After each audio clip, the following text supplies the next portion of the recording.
donde dice, bajo la autoridad del Padre, del Hijo y del Espíritu Santo, la revelación de Jesucristo que Dios le dio para manifestación a sus siervos, las cosas que deben suceder pronto, y las declaró enviándolas por medio de su ángel a su siervo Juan. Soberano Dios, te doy gracias en esta hora. Te alabo, te glorifico y te adoramos, Señor.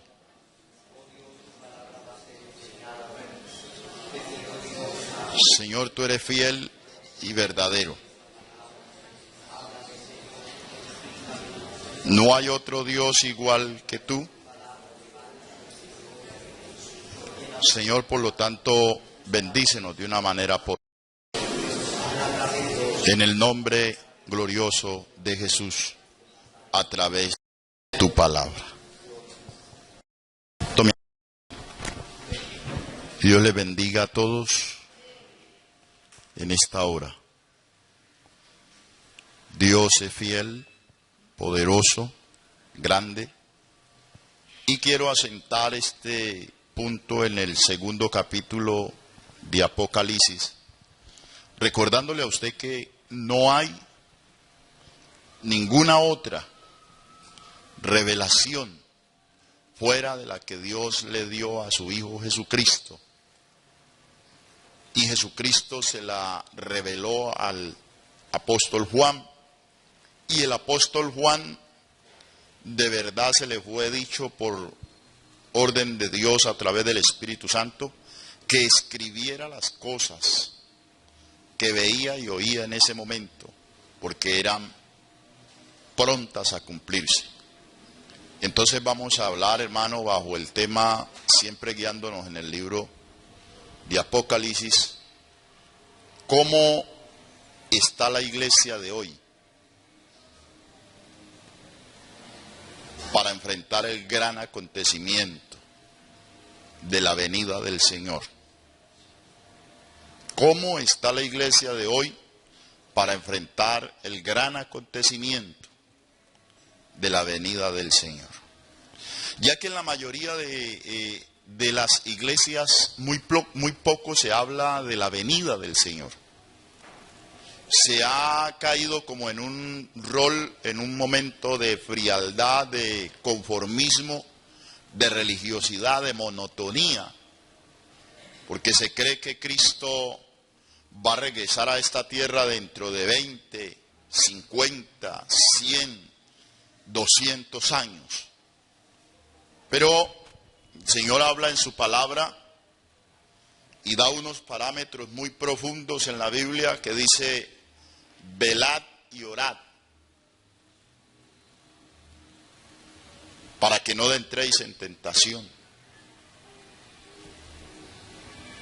El Señor dice, hermano, que debemos de estar alerta, porque no sabemos a qué horas ha de llegar el ladrón a minar nuestra casa.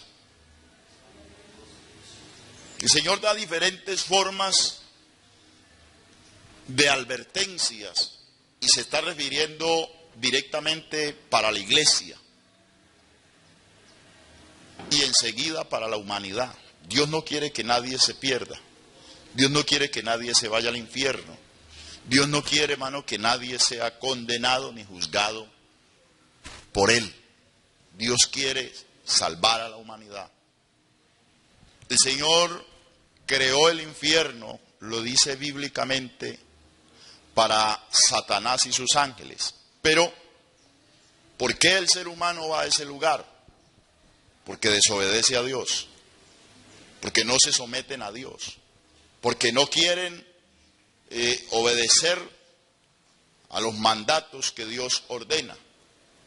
Y entonces ya en el capítulo 2, el primer mensaje que usted encuentra del versículo 1 es: escribe al ángel de la iglesia en Éfesos, el que tiene las 7 estrellas en su diestra, el que anda en medio de los 7 candeleros, de oro dice esto. Ahora, cuando Juan le escribió estas cosas, era una iglesia real que existía en las ciudades en aquel tiempo.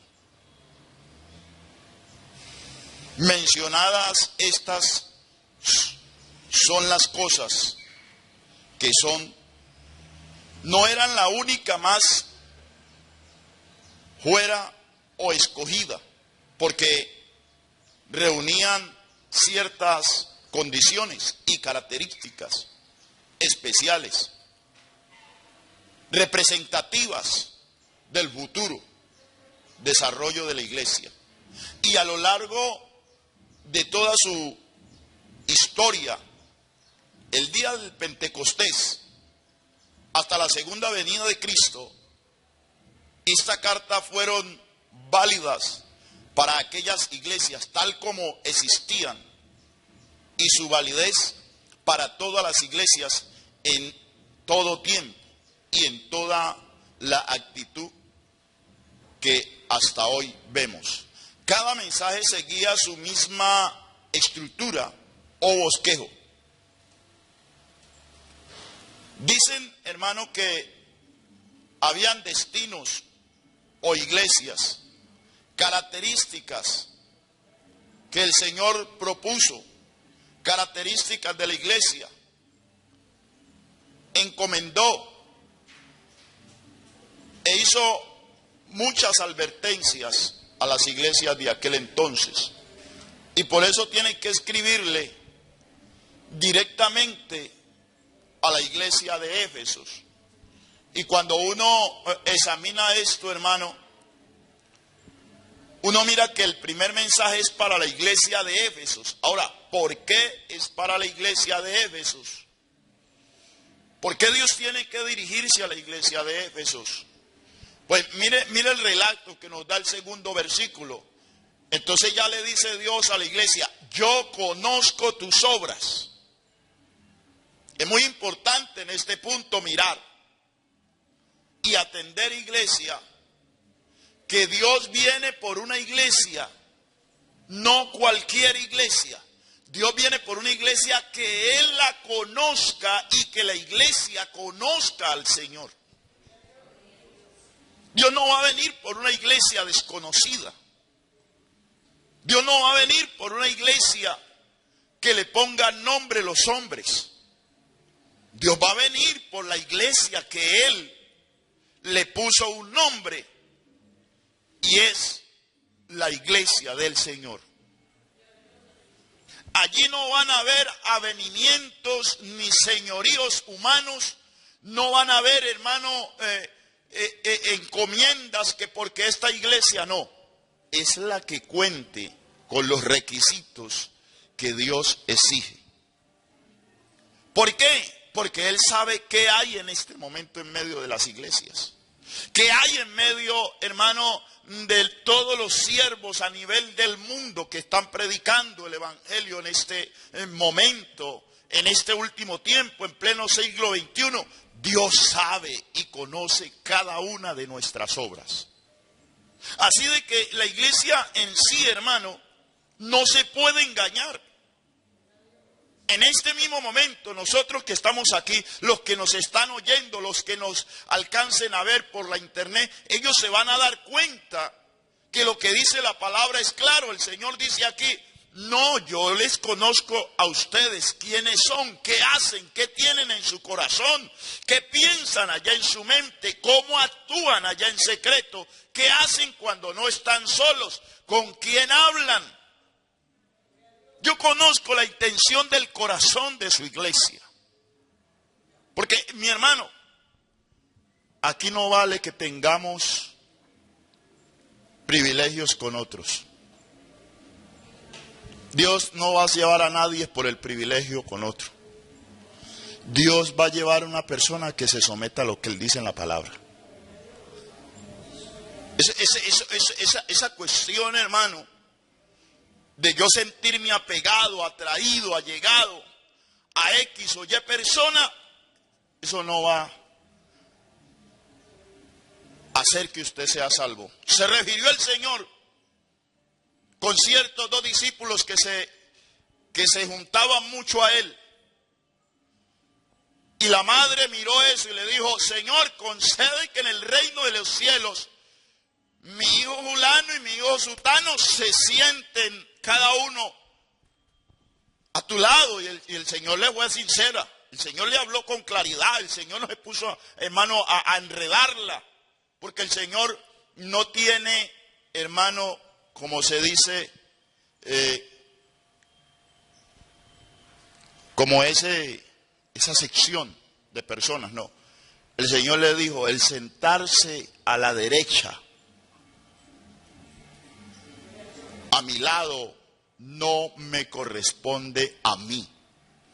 Eso es cosa de mi Dios, del que está allá en el trono. Él es el que va a decidir a quién le toca. Y esto no se lo va a ganar uno por méritos. Esto se lo va a ganar uno es por mantener el punto central en las cosas de Dios. Mire, hermano, escúcheme esto. Yo conozco tus obras. Dios sabe quién es usted, pero usted y yo sabemos quiénes somos nosotros cada uno. Usted sabe qué piensa su corazón a solas. Usted sabe qué anhela. Dios sabe si usted anhela a otro hombre fuera de su esposo. Dios sabe si nosotros anhelamos otra mujer fuera de nuestra esposa. Dios sabe si nosotros anhelamos las cosas del mundo. Dios sabe, hermano, qué pensamos, si pensamos en las cosas de Dios, si mantenemos, hermano, preocupados por ser salvos, por agradar a Dios, y si no mantenemos preocupados por eso. Hay gente que la preocupación es el dinero. El dinero, el dinero, el dinero, el dinero, el dinero, el dinero. Pero Dios dice otra palabra clara: no améis el dinero, porque es la raíz de todos los males. El dinero se necesita, pero que lo dé Dios cuando lo necesitemos. Sí, hermano, mire, yo conozco tus obras. Y ahora dice algo: y tu arduo trabajo. O sea, Dios sabe cuando usted trabaja por la obra de Dios. Hermano, usted no vaya a trabajar para que el pastor le tenga en cuenta. Para que el pastor como que usted se encariñe con el pastor, como que el pastor se encariñe con usted. No, hermano, no reciba beneficios del pastor, reciba beneficios de Dios. Porque ¿sabe qué dice la Biblia? Será maldito el hombre que confíe en el hombre. Su confianza no la debe de poner en el hombre. Haga el trabajo para la gloria de Dios. Trate de ganarse con su forma de actuar a Dios. Trate de que Dios esté a su favor, que Dios lo tenga en buena estima, que Dios esté con usted, que Dios lo mire, que Dios se acuerde de usted. Invite a Dios a tener armonía con usted. Invite a Dios a que, hermano, le ayude a vivir su palabra y que le ayude a cooperar con lo que usted más pueda dentro de su obra.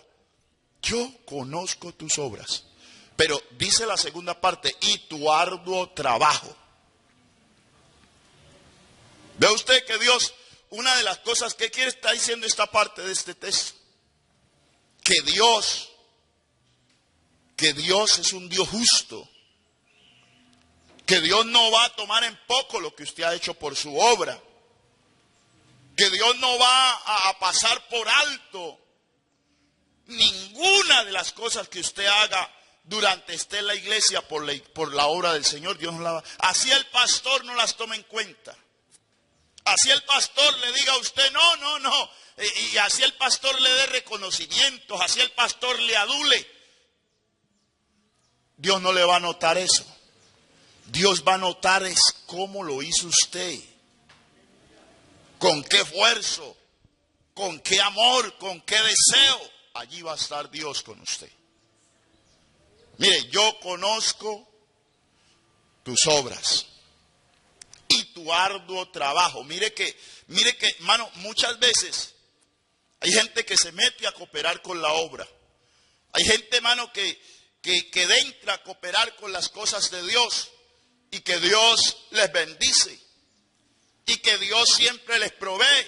Yo le he comentado a usted el testimonio que yo de creyente, hermano, antes de salir a la obra con el último pastor que estuve, hermano, yo dedicaba 3 días para las cosas del Señor, para la obra. Matábamos el marrano viernes, sábado lo recogíamos y domingo a venderlo, entre domingo y sábado. Y se vendía, hermano, y era para la obra. Dios sabe que para mí no había una moneda de a peso, ni tan siquiera permitía yo que el que me ayudaba a venderla se comiera una caja de lechona, ni yo tampoco, porque era para la obra de Dios. Y Dios sabía el arduo trabajo de nosotros y Dios lo conocía si lo estábamos haciendo para Dios. Entonces Dios tocaba al hermano del restaurante y nos decía: hermano, vengan, almuercen, vengan, coman, vengan, desayunen. Y yo tenía necesidades en la casa, pero mi Dios suplía las necesidades, porque Él veía que yo estaba haciendo algo para la obra de Dios. No me interesaba que me diera reconocimientos el pastor. Nunca me ha gustado la adulación. Nunca me ha gustado, hermano, lamberle a nadie. Trabajo porque me nace el servicio para la obra de Dios. No, yo no trabajo para que me miren, para que me tengan en cuenta, para que me den reconocimiento. Yo trabajo porque a mí me nace, a mí me gusta que la obra de Dios avance y para eso es que me ha llamado Dios. Entonces Dios conoce sus obras, Dios conoce su trabajo, Dios conoce también el mío. Porque hay veces, hermano, el arduo que hay en nosotros es porque el hogar del hermano esté bien, porque el hogar de la hermana esté bien, porque el hogar de mi papá esté bien, porque el hogar de Mengano, de Sutano esté bien. Y hasta nos atrevemos a proferir palabras, hasta nos atrevemos a proferir, hermano, consejos que no estamos llamados a dar. ¿Quién es usted para darle consejo a otro hogar? Si en el hogar suyo, hermano, tarde que temprano vendrán los problemas. Hasta ahora no hay hogar perfecto aquí en la tierra. Mire que ha debido de haber un hogar perfecto como el de Sara y Abraham, como el de Eva y Adán, como el de José y María. Pero note que hasta en el hogar donde nació Jesús hubo un pequeño conflicto cuando él se dio cuenta que María estaba encinta del Espíritu Santo. Él creyó que lo habían engañado, él pensó que la mujer le había traicionado la lealtad y pensó dejarla secretamente. Y Dios tuvo que mostrar su misericordia y hablarle y decirle: Josué, no temas, porque lo que hay en María no ha sido engendrado de hombre, sino del Espíritu Santo. O José, Dios tuvo que decirle: no temas, no la vayas a dejar. Porque hay gente que cree que hermanos, están llamados a arreglar, según ellos, el trabajo que le toca a Dios, que le toca al pastor. Lo van a hacer ellos y que Dios los va a recompensar. ¿Y el hogar de ellos cómo está?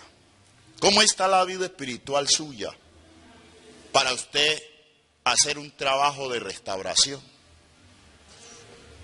En otras cuentas, si viene el Señor y nos encuentra arreglando el hogar de otros, cuando mi vida espiritual está mal, mi hogar está mal, ¿qué pasará con mi salvación? ¿Será que me voy?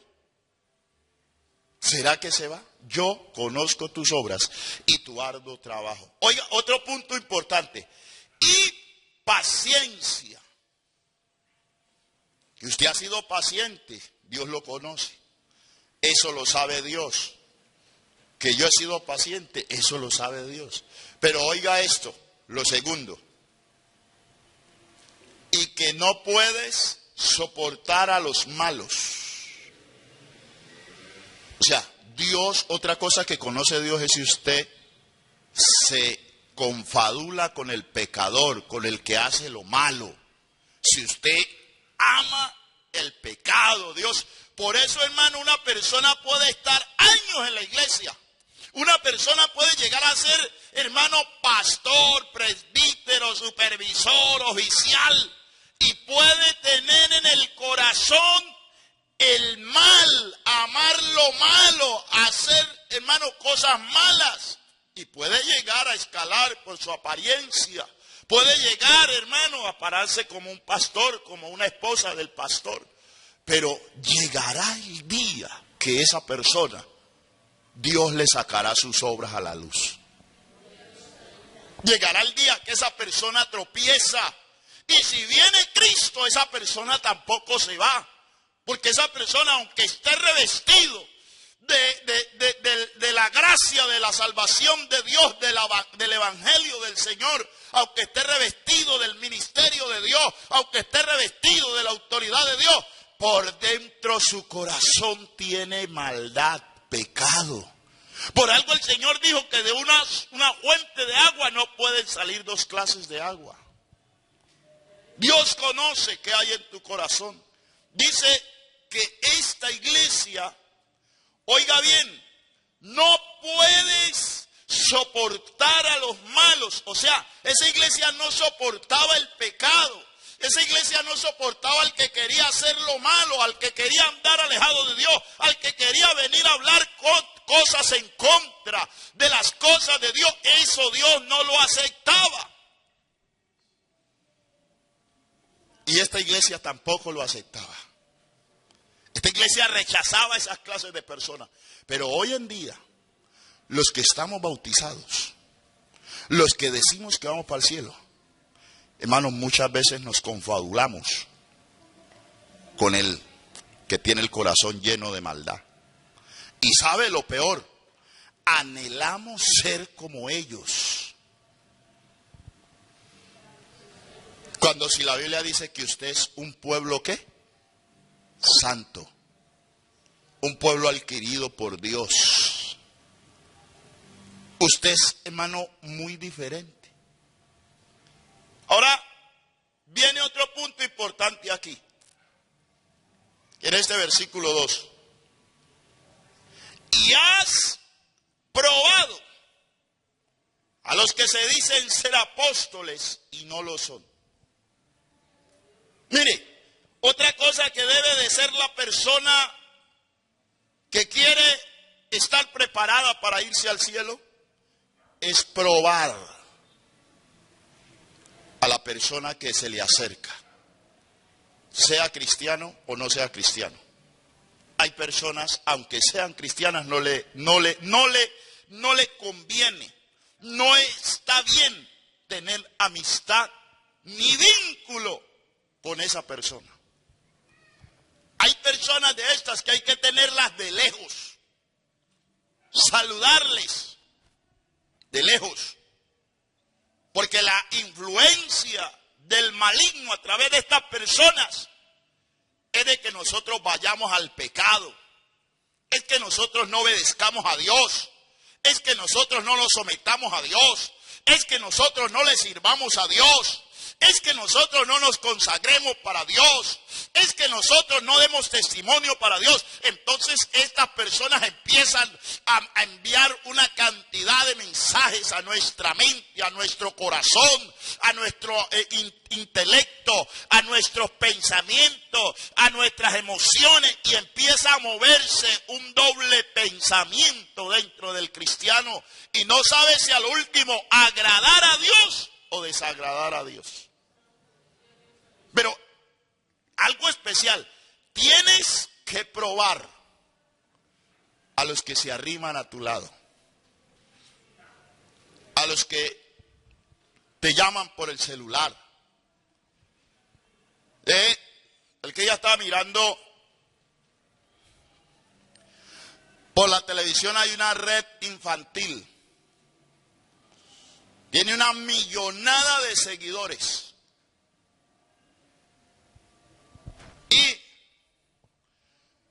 envían el mensaje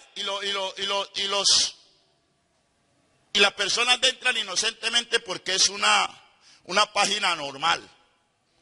Y entran hasta cristianos. O sea, estaba advirtiendo, la misma policía advertía de esto.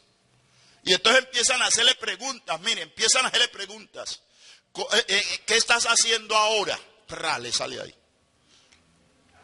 Entonces decían ahí, la recomendación es que no responda, sino que inmediatamente corte. Porque como es una pregunta tan sencilla, no, estoy aquí en casa estudiando o haciendo una tarea. Y viene la otra, ¿ahí cuántos años tienes? Y por ahí se le van metiendo. Y ya se han, hermano, logrado llevar cantidad de personas, adolescentes, jóvenes, niños, a la prostitución, de tráfico de niños y jóvenes. Entonces, estas cosas hay que probarlas si son de Dios. Porque yo no puedo decirle a todo lo que venga a mi vida, bienvenido sea. Pruebe que es de Dios, pruebe que no es de Dios. Hermano, aún cuando a usted lo vayan a invitar, así sea a salir para el parque, usted debe de probarle a ese hermano, a esa hermana, a esa amiga, a ese amigo inconverso. ¿Para qué y por qué quiere que yo vaya con usted al parque? ¿Por qué quiere que yo hable con usted? ¿Cuál es su interés porque yo hable con usted? Pero nosotros no probamos, sino que a nosotros nos dejamos llevar de las emociones, de las pasiones, de las apariencias. Pero note que aquí dice que han probado a los que se dicen ser apóstoles y no lo son. ¿Y cómo los han hallado? Mentirosos.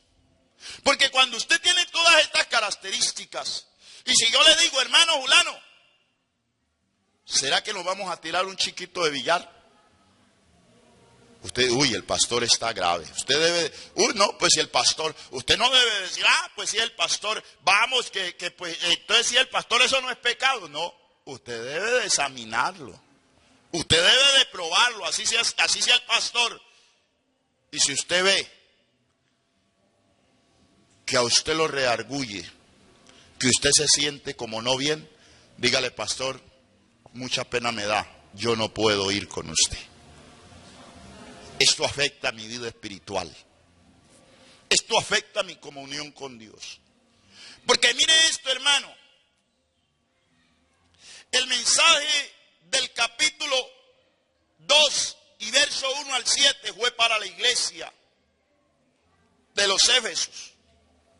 La ciudad de Éfesos era como la capital de Asia Menor y uno de los centros comerciales e industriales principales. Fue el principal puerto del mar de Asia Menor. Era también un centro idolátrico donde estaba el gran templo de la diosa Diana, el cual era una de las 7 maravillas del mundo. Escuche bien esto. El escribano decía que el nombre de Diana se escribía y decían, grande es Diana de los Éfesos. Era conocido por doquier. Esta ciudad también era conocida como la fiera de las vanidades. Escuche esta palabra. La ciudad llamada Éfesos era conocida no solamente por Diana, sino por la fiera de las vanidades. De las antiguas ciudades, hoy lo que queda es un montón de ruinas. Una pequeña aldea turca donde hubo una de las iglesias más espirituales, hoy no hay iglesia. Ya veremos la razón. Entonces, yo conozco tus obras. Entonces, hermano, no piense, escuche, lo que le relato aquí, el significado de la iglesia de Éfesos, por qué se llamaba, cómo se llamaba, qué se movía en ella. Allí estaba la iglesia celosa. La iglesia que Dios la miraba y se agradaba.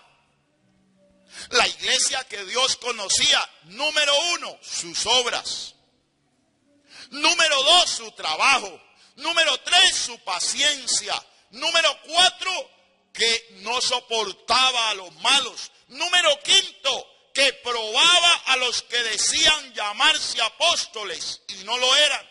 Y número 6, y los hallaba mentirosos. O sea, discernía quién eran aquellos que arrimaban, entraban a la iglesia. Usted debe de discernir, usted debe de examinar, de mirar quién se arrima a su vida. ¿Qué es lo que le dicen? ¿Qué es lo que le hablan? ¿Le quieren arrancar el fundamento de la salvación? Usted tiene que mirar con quién habla. Entonces, no piense, así se engañe, así me engañe yo. Literalmente, mi hermano, le puedo decir, mire lo que testifica aquí esto. El historiador habla que en una iglesia, en una ciudad donde hubo una iglesia tan espiritual, hoy ya no hay iglesia. Porque a nosotros el pecado nos pasa más tarde la cuenta. Ahora no podemos ver nada. Ahora podemos creer que estamos bien. Ahora podemos creer que las cosas van marchando, que las cosas van adelante, que las cosas van caminando, pero el pecado por dentro va, hermano, avanzando, va destruyendo lo espiritual, va acabando el temor de Dios, va acabando lo que Dios te había sembrado en tu corazón. Y luego a eso podemos añadirle lo que dice el verso 3. Y ahora Dios sigue dándole reconocimientos a esta iglesia y le dice, y ha sufrido. Oiga bien, y ha sufrido. Usted tal vez, yo tal vez pienso que he sufrido por estar en el evangelio. Hermano, no hemos sufrido nada. Nosotros no hemos sufrido nada. Hay otros que están en otros países, aún en nuestro propio país, que están sufriendo consecuencias por ser cristianos, por tratar de mantener la santidad, por tratar de vivir como Dios ordena que se viva. Hermano, una de las cosas que el diablo está metiendo en el cristianismo, en medio de las congregaciones, en medio de las iglesias, hermano, es la mundanalidad. El diablo está maquinando lentamente el corazón de la juventud, hermano, el corazón de la juventud de las iglesias, hermano, que hoy se están levantando, es un corazón dado al mundo, dado a la mundanalidad, dado a la carnalidad, dado a la mentira, dado, hermano, hasta al pillaje. Hay gente, hermano, que está en las iglesias, que sabe que Dios tiene planes con ellos, pero prefieren, hermano, mostrar en su corazón obras malas delante de Dios, porque no quieren obedecer a Dios, no quieren guardar la santidad, no quieren hacer una separación entre lo santo y lo profano, no quieren sufrir, hermano, la afrenta de que le digan: usted tan joven y está en el evangelio, usted tan joven y usted no tiene novia, usted tan joven y no tiene novio. Ay, hermano, qué triste de estas personas. Porque Dios necesita una generación que siga manteniendo el fundamento de su palabra cuando ya los que estamos por esta edad no estemos. Dios necesita que usted siga manteniendo ese temor, hermano, porque lo que usted es ahora, eso mismo puede ser mañana. Entonces, si usted ha sufrido, yo no lo sé, pero Dios sí lo sabe. Cuánto sufrimiento hemos pasado por tratar de agradarle a Él. Ahora, sigue diciendo, y has tenido paciencia. Mire, vuelve y hermano, es que tener paciencia en el cristianismo es cosa difícil. Eso no es fácil. Eso, hermano, esperar que Dios le responda a uno lo que uno le ha venido pidiendo. Pueden pasar años a como Dios se lo puede responder el mismo día. Pero hay que saber esperar en Dios. El salmista dijo, pacientemente esperé a Jehová y Él se inclinó hacia mí y oyó mi clamor. Usted no sabe, hermano, en qué momento Dios va a escuchar su oración. Usted no sabe en qué momento Dios le va a dar respuesta. Usted no sabe en qué momento Dios lo va a levantar. Usted no sabe en qué momento Dios va a proveer lo que usted siente en su corazón para la gloria de Él. Y has trabajado, vuelve y le repite, arduamente. Y escuche esto, por amor de mi nombre, y esto lo conoce Él, y no has desmayado. Es una parte bien importante. No se canse de hacer lo bueno. No se canse de hacer lo bueno. Parece mentira, pero el diablo no hace acepción de personas. Parece mentira, pero el diablo no escatima a nadie después que esté en el evangelio, sea anciano, sea joven, sea niño, sea dama. El diablo lo quiere llevar al infierno, que el Señor lo reprenda. No escatima, hermano, que usted en un momento se descuide y Él se lo lleve al infierno. Él no escatima en un momento, hermano, que usted se quede dormido y cuando usted o yo despertemos estemos en el infierno. El diablo no respeta a nadie. Humanamente se lo digo. El diablo no respeta a pastor. El diablo no respeta a presbíteros. El diablo no respeta a supervisores. No respeta a presidentes. El diablo no respeta a nadie. Hermano, se atrevió a tentar a Jesucristo. Al Hijo directo de Dios. ¿Qué piensa usted y yo? El Señor logró vencerle a través del poder de la palabra. Porque es la palabra la que produce un poder en el corazón del hombre. Es la palabra la que produce, hermano, el cambio en el hombre. No es el hombre, es la palabra de Dios que penetra al corazón del hombre. Entonces, cuando esto habla, dice que la iglesia en la ciudad de Éfeso fue fundada, oiga bien, por el apóstol Pablo en su tercer viaje misionero, y lo refiere en Hechos 19. Fue una iglesia muy espiritual, escuche bien, a juzgar por las maravillas espirituales que el apóstol les envió a los Éfesos, las cuales es una de las más profundas espirituales. Él les escribe y les habla el apóstol Pablo. Pero escuche esto, ya en el verso 4 el Señor les dice, pero tengo contra ti que has dejado tu primer amor. O sea, que ya no es la misma. Hermana, usted ya no es la misma como cuando se convirtió hace años. Hermano, ya no somos los mismos. Se ha ido menguando el celo de la iglesia hacia Dios. El temor de la iglesia se ha ido yendo del corazón de la iglesia. La obediencia hacia Dios de la iglesia se ha ido perdiendo.